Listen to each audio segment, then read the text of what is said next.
Hello student, this is Prathamesh and I welcome you all to the Toshib tutorial. आज के इस video में हम लोग इंट्रोड्यूस करने जा रहे हैं new subject that is for Mumbai university semester 3 EXTC branch.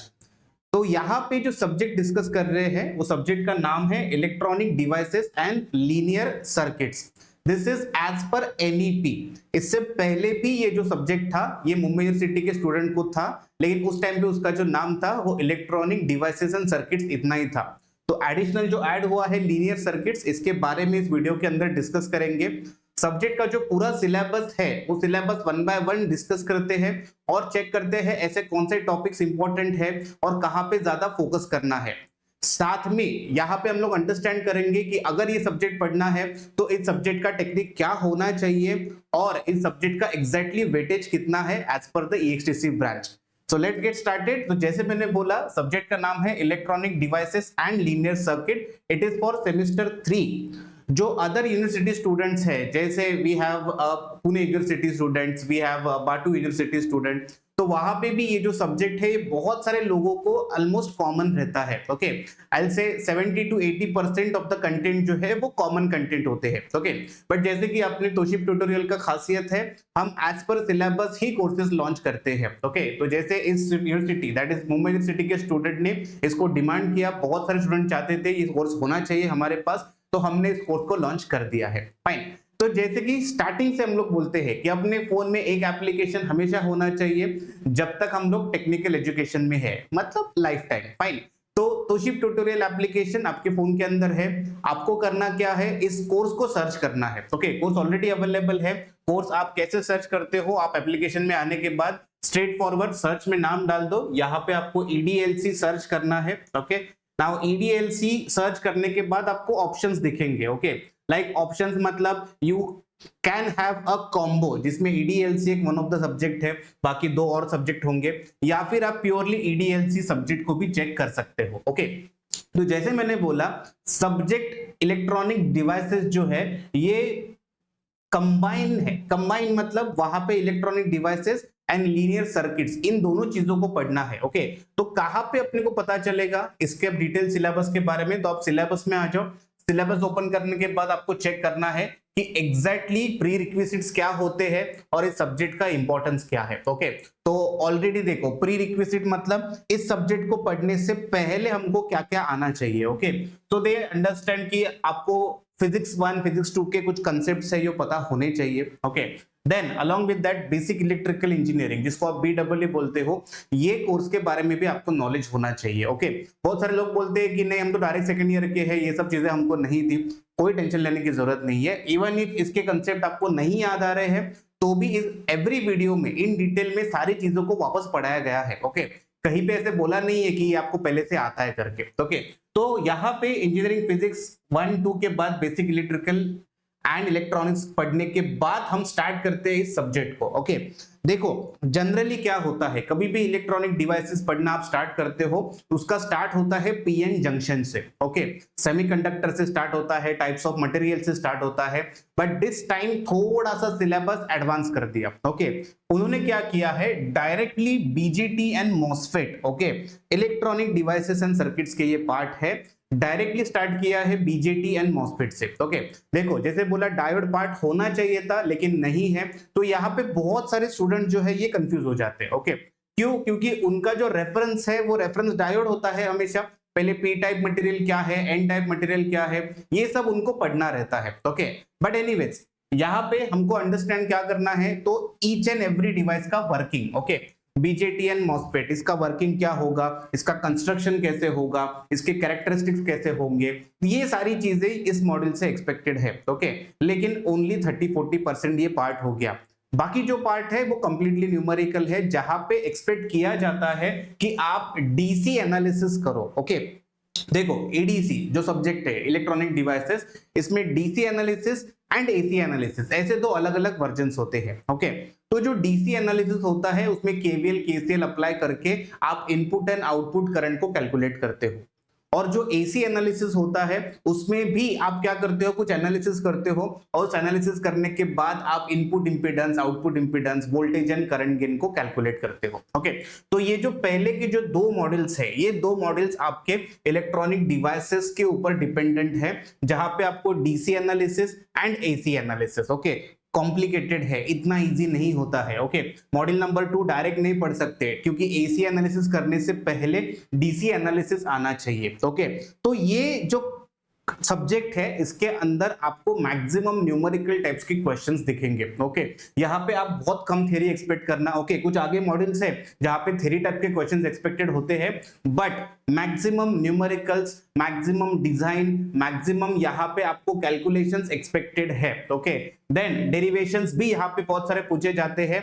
Once एक बार डेरिवेशन प्रिपेयर कर सकते हो आप, तो आप उसी डेरिवेशन के रेफरेंस से न्यूमेरिकल भी सॉल्व कर सकते हो। ओके, तो ये जो फर्स्ट 2 मॉड्यूल्स है इसमें हमको पढ़ना क्या है, हमको BJT bipolar junction transistor and MOSFET metal oxide semiconductor field effect transistor, दोनों के दोनों ट्रांजिस्टर है, दोनों का काम होता है एम्प्लीफिकेशन, मेजर काम है दोनों का एम्प्लीफिकेशन। एंड एम्प्लीफिकेशन करने के बाद इसका और एक मेजर काम होता है, इनको मैं एज अ स्विच करके यूज करता हूं। ओके, ये जो छोटे मोटे कंपोनेंट्स है, छोटे मोटे डिवाइसेस आप जो यूज करते हो, इसमें ये स्विचिंग जो कंसेप्ट है ये बहुत इंपॉर्टेंट होता है। जितने जल्दी device turn on and turn off होता है उतना वो बेटर होता है। ओके, तो आपका बीजेटी एंड मॉसफेट दोनों एज अ स्विच करके ही यूज होते हैं। ये सारी कंसेप्ट आपको फर्स्ट 2 मॉड्यूल्स में सिखाए जाएंगे। ओके, नाउ सेकंड मॉड्यूल जो है उसमें सिर्फ एसी एनालिसिस नहीं है। ओके, मतलब देखो कैसा होता है, there is concept called as mid frequency AC analysis, then there is a concept of low frequency, there is a concept of high frequency. Okay, सारा का सारा क्लब करके मॉड्यूल नंबर 2 के अंदर रखा है, जहां पे एक्सपेक्ट किया जाता है कि स्टूडेंट्स को ये सारे टाइप के एनालिसिस आने चाहिए। ओके, यस, कॉम्प्लिकेटेड है, टाइम लगता है अंडरस्टैंड होने में, बट हाँ इजी भी है अगर प्रॉपरली पढ़ेंगे तो। Fine, now the interesting concept, introduction to the differential amplifier and operational amplifier. okay, again amplifier, ये नाम तो कॉमन है। ओके, मतलब बीजेटी भी एम्पलीफायर था, मॉसफेट भी एम्पलीफायर था, इसको छोड़ के अभी नया कुछ पढ़ना है, that is the differential amplifier and operational amplifier. इसमें से भी जो डिफरेंशियल एम्पलीफायर है वो via using BJT and via using MOSFET होता है। ओके, लेकिन ये जो बंदा दिख रहा है operational amplifier, completely new concept. Okay, new concept, new amplifier, something new to study. Okay, तो इसके पहले के जो एडीसी के सिलेबस थे उसमें कभी ओपैम्प, ये जो ऑपरेशनल एम्पलीफायर है ये नहीं होता था। ओके, तो यहाँ पे मॉड्यूल नंबर 3 में बेसिक वर्जन जो है जो ओपैम्प का, लाइक अ ब्लॉक डायग्राम, उसका आइडियल प्रैक्टिकल कैरेक्टरिस्टिक्स, उसका open loop and close loop configurations, okay, few applications like summing amplifier, then I'll say summing amplifier के बाद डिफरेंस एम्पलीफायर, ये सारे कंसेप्ट आपको यूनिट नंबर 3 में अंडरस्टैंड करने हैं। Okay, once you are through with this concept, तो opamp के एप्लीकेशंस, तो ओपैम्प के नंबर ऑफ एप्लीकेशंस है, applications like integrator, differentiator, active filters, बहुत अच्छा एप्लीकेशन है ओपैम्प का। Okay, one of the major application active filters, then we have a inverting, non inverting comparator, Schmitt trigger, these are called as a waveform converters, one type of waveform converted to another type. okay, even though ये theoretical है। Okay, मतलब इसमें ऐसा ज्यादा variations नहीं आता, एक बार circuit आपने आइडेंटिफाई किया, उस सर्किट का वर्किंग आपको प्रॉपर्ली एक्सप्लेन करना है, बट पढ़ने के लिए बहुत इंटरेस्टिंग टॉपिक है। Okay, and once you done with this, इन्होंने बीच में ही आपको देखो पॉजिटिव फीडबैक, मतलब ऑसिलेटर्स को इंट्रोड्यूस किया है। ओके, एक्चुअली देखो लीनियर एंड नॉन लीनियर का एप्लीकेशंस ऑफ ओपैम्प यहाँ पे लिखा है, और उन्होंने बीच में लिखा है positive feedback Barkhausen criteria. Okay, so now it is expected कि ये जो पूरा का पूरा कंसेप्ट है ये हमको by using operational amplifier explain करना है। ओके, देखो ऑसिलेटर्स जो होते हैं वो बाय यूजिंग बीजेटी भी हम लोग कंस्ट्रक्ट करते हैं and by using operational amplifier भी करते हैं। ओके, तो ये है आपका linear and non linear applications of op-amp. Okay, और ये सब पढ़ने के बाद हम लोग फाइनली टाइमर्स एंड रेगुलेटर्स में आते हैं, which is again no part of electronics, जो एज अ इलेक्ट्रॉनिक इंजीनियर्स को पता होना चाहिए। Okay, now what we have a timer IC 555, one of the favourite questions, बहुत बार पूछा जाता ही है। Okay, now we have a complete IC555 working along with its applications. We have applications like a stable, monostable, multivibrator, PWM we call it a pulse width modulations. Okay, सारे बहुत interesting concept है, आपको ये subject पढ़ने में बहुत मजा आने वाला है. Okay, then finally we have a voltage regulator, ऐसा पार्ट जो आजकल हम लोग यूज करते ही है. Okay, like conversion of AC to DC, that is the voltage regulator. Okay, तो उसमें क्या क्या वैरायटीज है, like 78 series, 79 series, then we have a IC723 and we have a design of IC regulator LM317. Okay, तो ये in detail में पढ़ने हैं as a part of module number 6 voltage regulator. Okay, syllabus खत्म ही नहीं हो रहा है. ओके, BJT से स्टार्ट हुआ, आपने DC एनालिसिस किया, फिर मॉस्फेट में आ गए, DC एनालिसिस कर दिया. ओके, ये दोनों को पढ़ने के बाद you started with the AC analysis of BJT and MOSFET. ये एक्चुअली देखने के लिए 4 अलग अलग यूनिट्स होते हैं. Okay, then you entered into the differential amplifier का इंट्रोडक्शन बीच में ही कर दिया. ओके, फिर आपको ऑपरेशनल एम्पलीफायर दे दिया, उसके अंदर आपको पूरा उसका वर्किंग वगैरह पढ़ना है. फिर ऑपरेशनल एम्पलीफायर के एप्लीकेशंस आपको बोले गए पढ़ने के लिए, जहां पे आपको inverting, non inverting, integrator, differentiator ये सब आएगा. ओके, ये सब पढ़ने के बाद they introduce you with the oscillators also. Oscillators भी आपको बीच में पढ़ने के लिए बोले हैं. And after oscillator finally they come down to IC555. Okay, and the voltage regulator. मतलब देखो कितना वास्ट सिलेबस है, बहुत बड़ा सिलेबस है.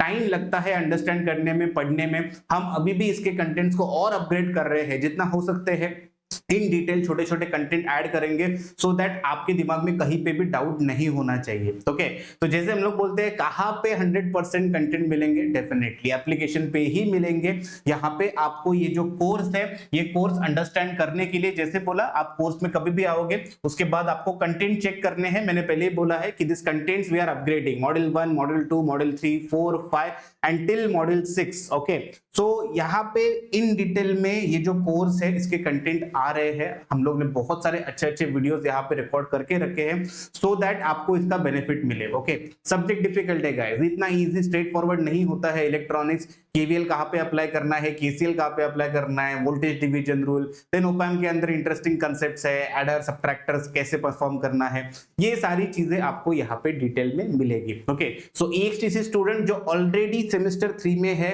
एंड माय डिप्लोमा स्टूडेंट्स जो अभी एडमिशन लेने के बाद स्ट्रेट फॉरवर्ड एग्जाम वगैरह देने वाले हैं, ओके, आपके लिए ये कोर्स बहुत मस्ट है. ओके, इसको बिल्कुल हल्के में, लाइट में लेना नहीं है. जितना हो सके इसके ऊपर फोकस करके ज्यादा से ज्यादा पढ़ाई करना है. फाइन, तो यहाँ पे हम लोग क्लोज करते हैं वीडियो को. इंट्रोडक्शन क्लोज हो चुका है ADC का. If you want any new subject for your university and your any new subject requirement for diploma degree, जो भी आपका रिक्वायरमेंट है, आप हमसे बात कर सकते हो कमेंट सेक्शन में. आपके रिक्वायरमेंट हम तक पहुंचा सकते हो कि we need this course, we need content of this course, because college में नहीं समझ में आ रहा है, रेफरेंस बुक पढ़ने के लिए टाइम नहीं है. तो प्लीज वी नीड समथिंग जो हमारे पास होना चाहिए, कभी भी हम लोग बैठ के पढ़ सकते हैं, and that is the Toshib tutorial application. उसके ऊपर हम लोग डेफिनेटली आपके रिक्वायरमेंट के हिसाब से ये कोर्स लॉन्च करेंगे. सो गाइस, वापस मिलेंगे किसी नए लेक्चर में, नए वीडियो के साथ.